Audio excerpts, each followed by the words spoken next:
Welcome back everyone to another episode in which we try to build the fastest car in the world according to the challenge. So last time we set off to, and we actually did pretty well with the previous model from the 1960s. The economy is still doing well, the commercial market is increasing again, so that's a good sign. And the research and development is actually, well, we invested something into that. Especially also into the engine compartments. So hopefully that will help us to design a better car. Now I'm going to use the Porsche-like body to design this new car because I think that's the most aerodynamical, and well, it does also allow for big wide tires, so that's nice. I'm going to design that, and I'm going to speed that process up because I think that's not super interesting. So see you back at the end of the speed up. So as you can see, I'm just speeding through this design phase of the car. Also the engine designer, I'm speeding this up as well, so you can still see some of the details, but in general it's just a lot of fiddling. And then of course later on, when starting to design the car, like this phase, you can see also how that develops relatively quickly. So the design, the fine-tuning, again fine-tuning the engine, making sure that everything is correct and everything is according to the speed that it should have. Try to adapt it in such a way that it actually works out better. And then in the end, we end up with this car, which is getting to the 325 kilometers per hour set by the challenge. So this is the record-breaking car, and hopefully this one will sell well. I've put also more advanced stuff in it, like so that it will also score well into the hyper and the supercar category, like luxury interior and luxury entertainment settings. So by doing that, we can bump up the estimated margin a lot, and hopefully this car will still sell well. Now I will clone this car, and I'm now, just as previously, going to design a hardtop variant, which is like a cheaper version with a less powerful engine, but should be better car in general. So again, I'm speeding this process up because, well, I don't think it's super interesting for you guys, considering that we already know from the first episodes how I do that. And again, here is the car, and I focused a bit more into the light sports category and the track category, even though I would have liked also to have the GT category a bit more viable, but I guess the record car should do that a bit, or perhaps later the convertible. So again, cloning this, and I'm now going to make a convertible version out of this. So we just changed the body variant like that. And by the way, for this car, the engine is not in the back, it's just in the front, but I tried in the back originally and that didn't really work out so well, at least for the amount of amount of power that we need. So it already scores well into the super convertible category. Of course, we still need to increase the margin, and of course this market share of the super convertible is not that big. So again, a very brief moment of fine-tuning as that's required, and as you can see, this is the final result of that car with the correct margin supplied. So this is going to be the convertible version. And now that we have this one, we can start the engineering process. So I'm going to take my two car engineers again. That will speed up the entire process a lot, and then we're going to aim for like 4 years of development. So last time, of course, we had a long development cycle with low reliability, and that's something that we definitely do not want anymore. But of course, well, because of our investment, we have gained a lot more familiarity with many of the components also used in this car and for this engine. So that helps us out now and will allow us to make stuff a bit more reliable. Now, as you can see here, this is the amount of power that the engine generates. I've put in a lot of cast material stuff so that it will be a bit cheaper in the end. Just run some regular fuel. And well, even though this engine is not as powerful as the record one, it's still decent enough. So I haven't put any wings on it, so that's fine. You can try to fine tune this a bit so that we have a bit more reliability while still maintaining the correct speed. And then we just continue with the entire process. So at this moment I don't want to dump a lot of money into the project yet. We will just use the production line of the 64 model, and we just continue, of course, to bump up the entire production process. So maybe a bit of automation will help, but I guess that's fine. It will make the cars a bit cheaper.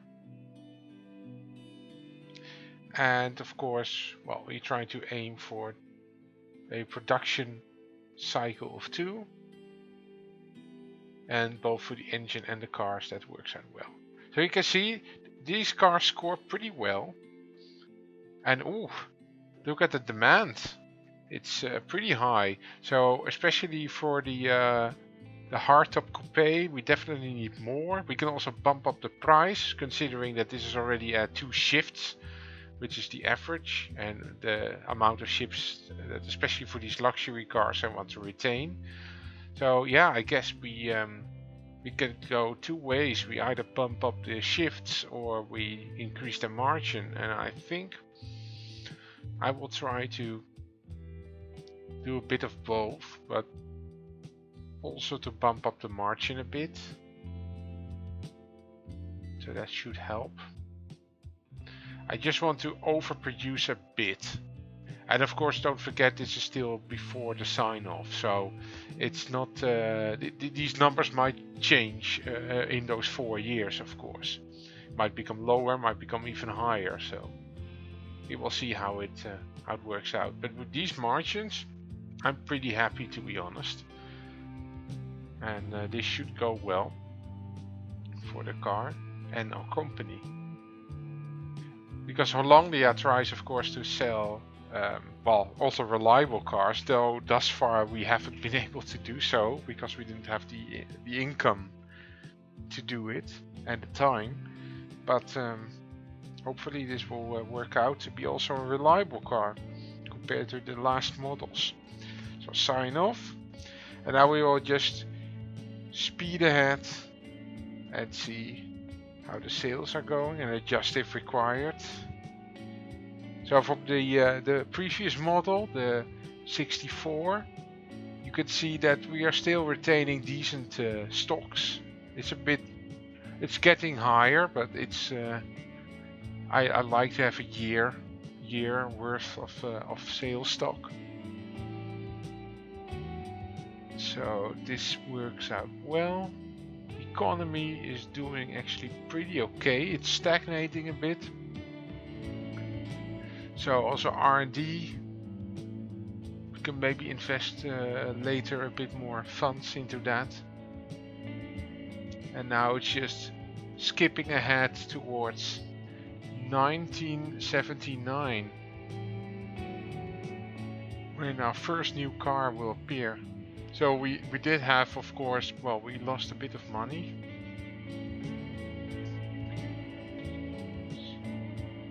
Don't really need to fine tune here, maybe reduce it.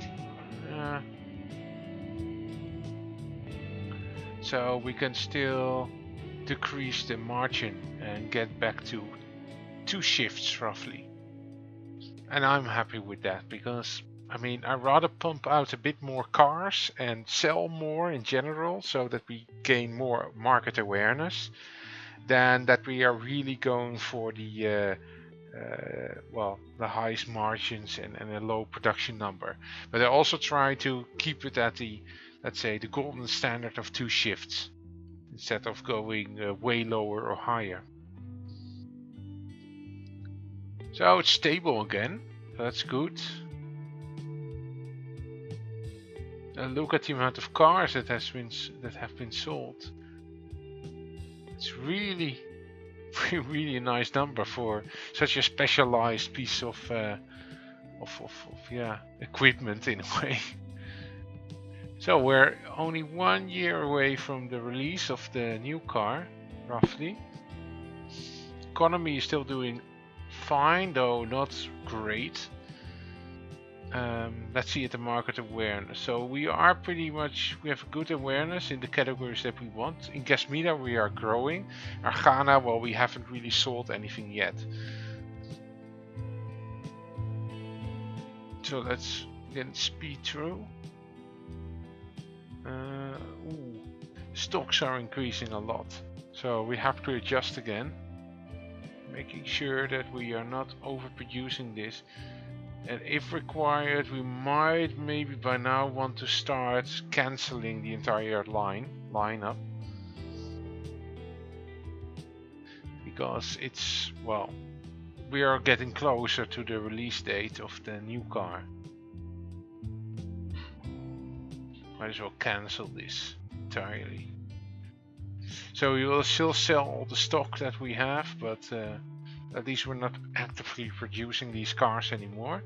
Of course, now also the factory gets the upgrades and stuff, so they are now sucking up a lot of money.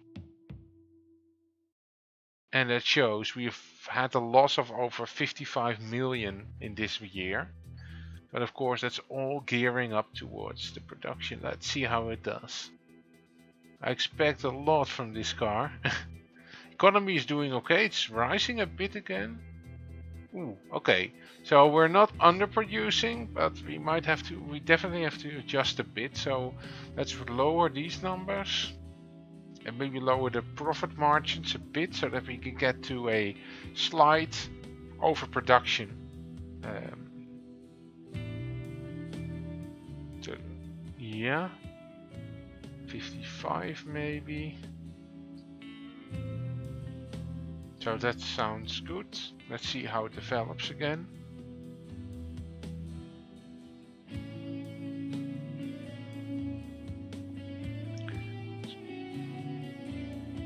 It's going pretty well.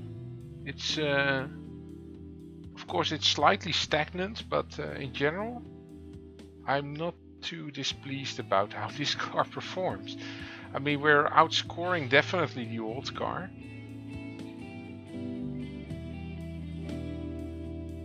You can see, oh, look at that, the amount of profit that we gained. 142 million. Yeah, that's also what we need. Because of course it's going to get more and more expensive, and we have to invest more and more funds into, well, engineering cars, and especially if we want to do that in a short amount of time. So we definitely need all the money that we can get. And maybe I will next episode, but that depends on the costs that we have to run. Maybe next episode I will look at that also, the reputation that's increasing now. That's also great, so that will allow us to, well, of course for our targets it's not super important, but still, a better reputation is always a good thing. Whether it's less important for our categories that we are targeting or not. So again, every year fine-tune a bit, unless something very serious happens that we have to intervene.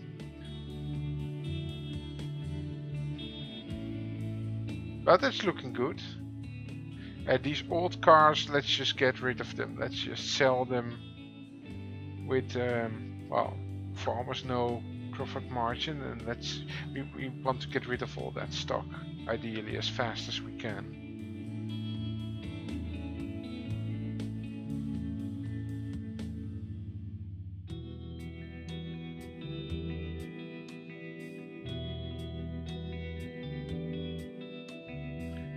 So So R&D. Can we maybe invest a bit more here in a certain category? Perhaps. Yeah, nah. This is all stuff that will be unlocked anyway, and that's actually fine in terms of we don't really need to speed it up. So maybe we should invest into something that's actually also benefits us in terms of the quality that we require. So maybe a bit into these categories like safety and entertainment. Perhaps also, by the way, the interior, so that we can kind of for free increase the quality for those items, and perhaps release some stuff or use some stuff a year earlier. So again, a good profit this year, and we are of course getting more and more close to the time that we need to start designing the next model again. So yeah, let's have a look at our income. Oh, look at that, how well that is rising. That's great. And that shows us also in our bank account, so I'm pretty happy with that. And look at the score that we are now accumulating. It's also nice. It's going well. Look at that, profit margins we can increase again. I mean, we might just want to sell a bit more cars as well, even though we know it's going to be less efficient. But there's a high demand for these. That's good. Always better.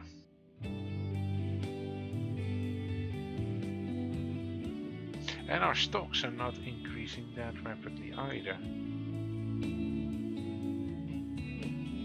Okay, so we are sold out of the other old variants, old vehicles. We are also getting now a bit more into the light sports premium category and track cars for what it's worth, because well, that market is not that great.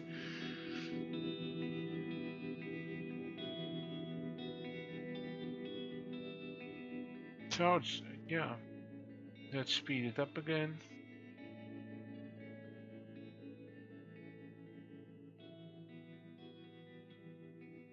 Nah, the reputation is now stagnating a bit. We are losing a bit prestige, but that's fine.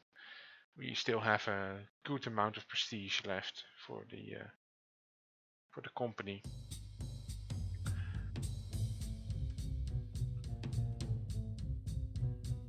Economy is again doing well. Well, the luxury market is dropping again a bit, but it's not that severe.